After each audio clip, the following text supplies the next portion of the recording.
Hey, good morning and welcome to the fourth hour of the Greg Belfrage Show. I appreciate it very much. I've got to start with a little bit of bad news. My producer of the show, John, today's his last day. John is leaving us. Unfortunately, he's got another opportunity, and so, but he's been terrific.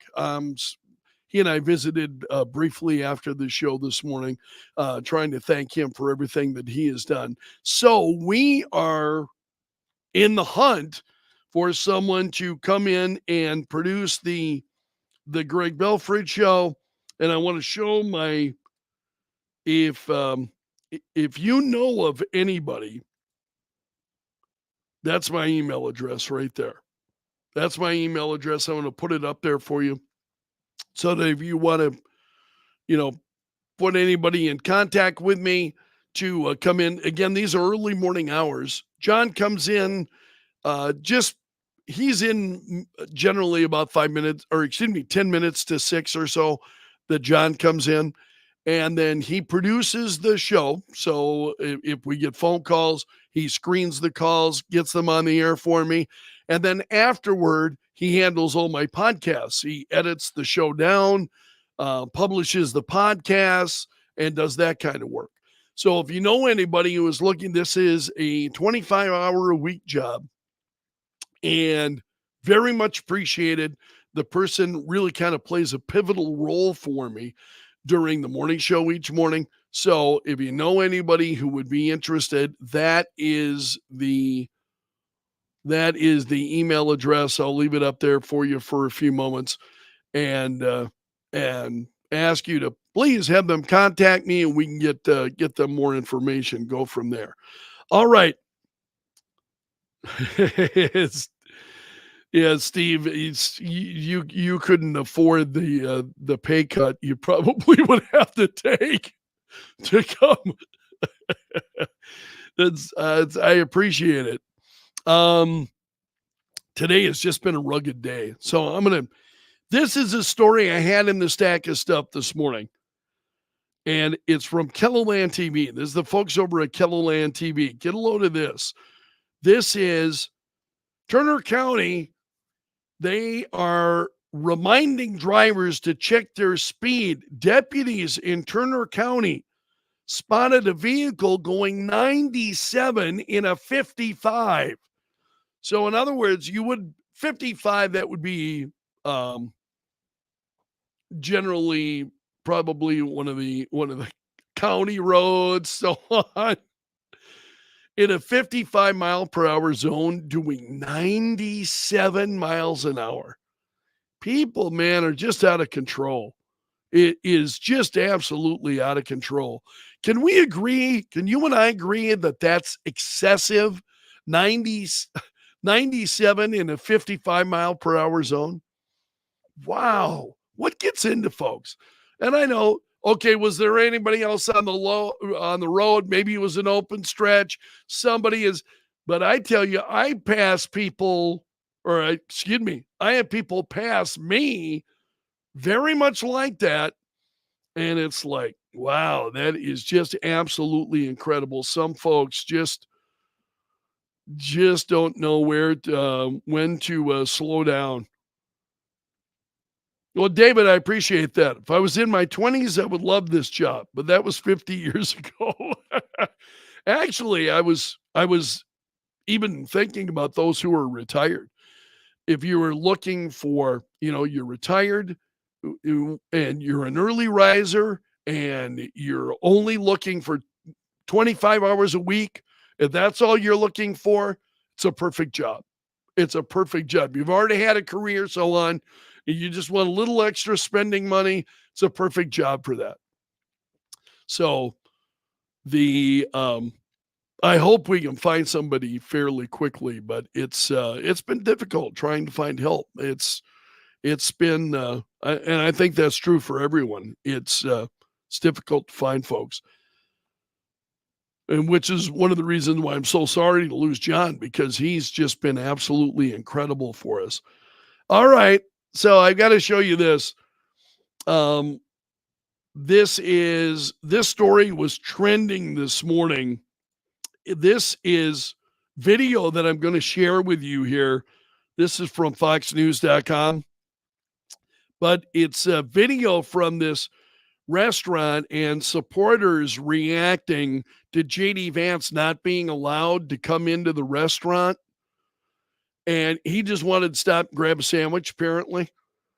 And then the number of people who filed out, and it's pretty crazy. And as you listen to the restaurant, and they're saying that that he can't come in, this is pretty crazy.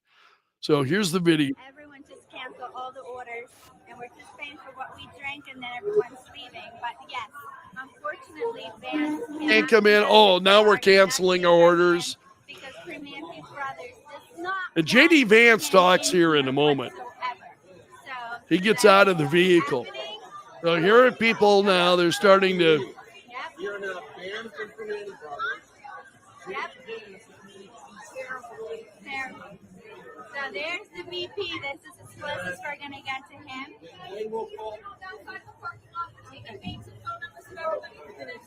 Absolutely. Yeah, take it out in the parking lot. Take it out in the parking lot. So these people, that's the vice presidential, or excuse me, he's a vice presidential candidate. When I gave a nice tip, I said, no taxes on tip. It's all right. Don't hold it against her. She just got a little nervous, but it's a great local business. Let's keep on supporting it. And most importantly, November 5th or before, go vote. Let's go win this thing. So there's what actually happened, is that she got a little bit nervous and they would not allow him in given the number of folks that were apparently coming in. So and I can understand that, as I don't know what her situation is. There's a lot of anxiety that's out there. You know, where is that coming from? No, let's shut that off. There we go. A lot of anxiety out there. And she just didn't deal with it in the best way. I didn't buy much of there was a story from the restaurant and saying that, no, it was just a misunderstanding. And no, it kind of looked like a little more than that.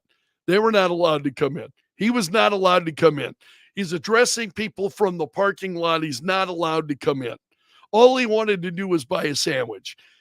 That seems to be a pretty gross overreaction. But again, some folks, they get anxious and all the cameras and lots of, videos being shot.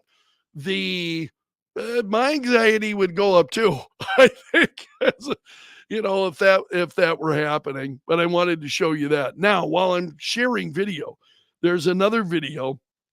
I mentioned this briefly on the air this morning, and it was Tim Walz appearing to flip off a crowd at the Michigan-Minnesota game. Did you catch this? I'm going to share it with you. Here's Walz right here. Now watch him. He's waving, and then did he give the finger? I will let you decide. It's a really very quick clip. So maybe we'll run this a couple of times. Here it is. Oh, yeah. Trump 2024, baby! There it is. Did you see it? Did you see it? Here it is again. Oh, yeah. Trump 2024, baby! Is he flipping somebody off? Is he pointing? Is he flipping them off? I don't know. It's a little hard to tell, but there's a still shot from that has been trending on social media, and it kindly, I mean, it kind of looks like, yeah, he could be flipping somebody off. Let's see what else we've got for you here this morning. I've got several stories that I wanted to share. CBS talking about fact checking. We've got the vice presidential debate coming up tomorrow night on CBS. CBS is saying it will not be fact checking either Governor Tim Walz or Senator JD Vance. So ABC News took flack over its fact checking. says the Washington Examiner. And so, no, they'll not be fact checking the vice presidential candidates. So it will be up to Vance and Walz to fact check each other, and that the moderators will facilitate these opportunities during the time allocated for rebuttals. CBS said that CBS News confirmed this. Its fact checking unit will put out real time fact checks on their blog and on social media during the post debate analysis, which I would pretty much expect. So CBS saying, no, we will not be fact checking. And that was one of the big issues for many, was during the Donald Trump and Joe Biden debate, or excuse me, Kamala Harris, Trump and Kamala Harris, fact checking Trump, never once fact checking Kamala Harris. And so now they're making it very, no, CBS saying, we're not going to be fact checking either candidate until after the debate. That's the way it sounds. So we'll see as to whether or not they live up to that. Also, I want to, there's a story about the local sergeant who incapacitated Thomas Crooks at the July Trump rally. Now, he did not kill Thomas Crooks. He was taken out by another, and more on that in a moment. This is the local sergeant then who shot and hit Crooks, and there's some speculation, did he hit the weapon? Did he or hit Crooks in the shoulder? He hit Crooks, and Crooks never took any additional shots. And then there was the shot from the counter sniper, which killed Crooks.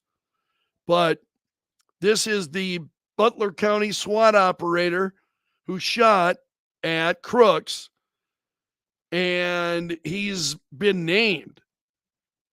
Aaron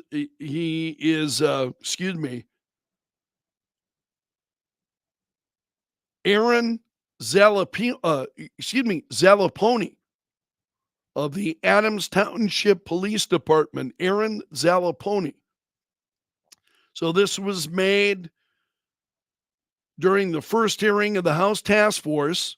According to testimony, Zalaponi quickly acquired Crooks in the sight of his M4 rifle.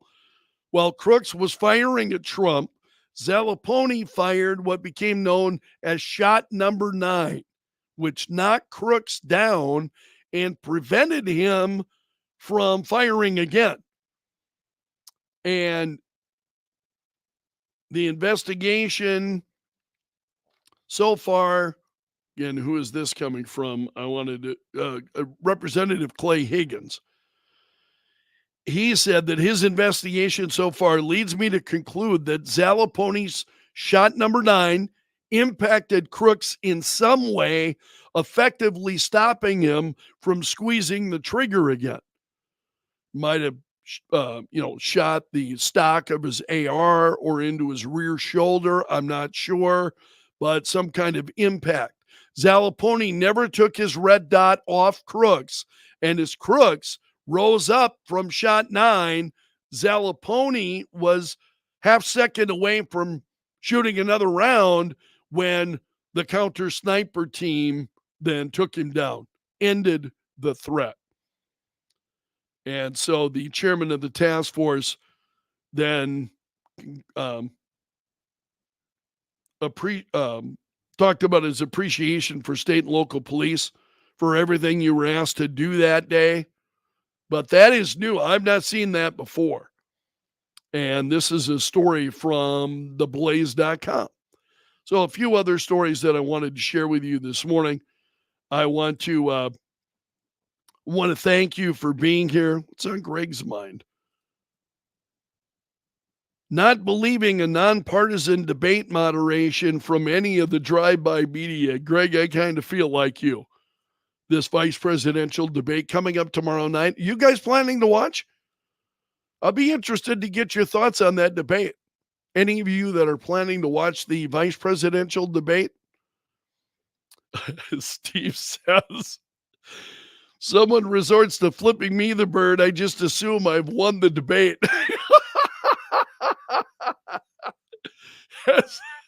That's absolutely great. All right. Well, I want to thank you for letting me join you. I'm going to ask you, please hit the like button and let your like-minded friends know about what we do during the 4th hour of the Greg Belfrage Show each day. And I'll let you go for now. Thanks so much for being here. I appreciate you all, my friends. So long until tomorrow, and may God bless.